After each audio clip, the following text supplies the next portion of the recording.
Desitjo que demà Taradell segueixi tenint el mateix respecte que ja té a la comarca d'Osona. Desitjo que els pobles veïns recordin que Taradell ha tingut molt en compte la seva opinió i que per davant dels interessos econòmics i, si em permeteu, egoistes, hem prioritzat l'opinió de la gent. Jo, per la meva part, dir-vos que avui estic encara més orgullós del nostre poble que ahir i que Taradell no es presentarà a la possibilitat de tenir l'aeroport corporatiu d'Osona. Els veïns drets aplaudint la decisió de l'Ajuntament de Taradell. Així va acabar l'assemblea convocada per l'Ajuntament per estudiar els pros i contres de la possibilitat de fer l'aeroport corporatiu a Mont-rodon. No es farà perquè l'Ajuntament ni tan sols presentarà la candidatura. Lluís Verdaguer va tancar l'acte amb un discurs en què va repassar tot el que ha succeït durant l'última setmana, des que li van anunciar que al seu terme municipal hi havia l'espai que reunia les condicions òptimes per fer l'aeroport. No va donar una resposta contundent d'entrada per estudiar la proposta a fons i escoltar tothom, però no veu amb bons ulls la proposta de fer un aeroport de la nit al dia sense un debat previ a la comarca sobre quin ha de ser el seu model. És llaminer, sí, sens dubte. Quin governant no li agradaria congelar els impostos durant uns quants anys i fer un munt d'equipaments que pagaria l'infraestructura? Però i si l'aeroport no funciona?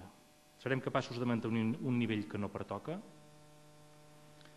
Si hem d'escollir què volem ser quan serem grans, potser pocs de nosaltres volem ser com el Vallès.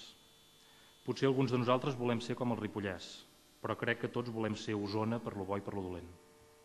La construcció de l'aeroport a Mont-rodon, va dir l'alcalde, s'enduria per davant anys i anys d'història, abans que Verdaguer havia intervingut l'autor de l'estudi encarregat pel Consell Comarcal sobre les possibilitats d'Osona d'acollir un aeroport.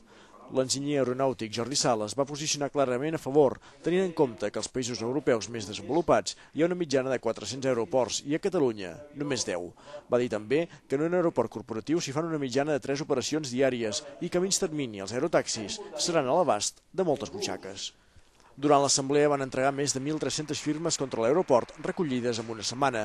És més, els veïns afectats han comptat fins i tot els llocs de treball amenaçats directament amb la construcció de l'aeroport, 36, i la producció agroalimentària que genera només sota la pista. Llet de vaca per 10.000 persones durant tot un any i blat per fer pa per a 11.000 persones. Resultaria que aquests 2 milions de quilos donarien pa per tot un any a 11.000 persones. L'estricta zona on va la pista.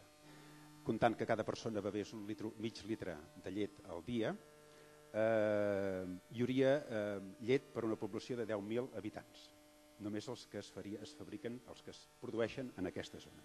Els veïns també hi van dir la seva, tots en contra de l'aeroport, els aviadors esportius perquè acabaria amb la seva afició i d'altres conscients que els països més desenvolupats ja han superat aquests debats perquè abans d'aquesta calen moltes altres infraestructures.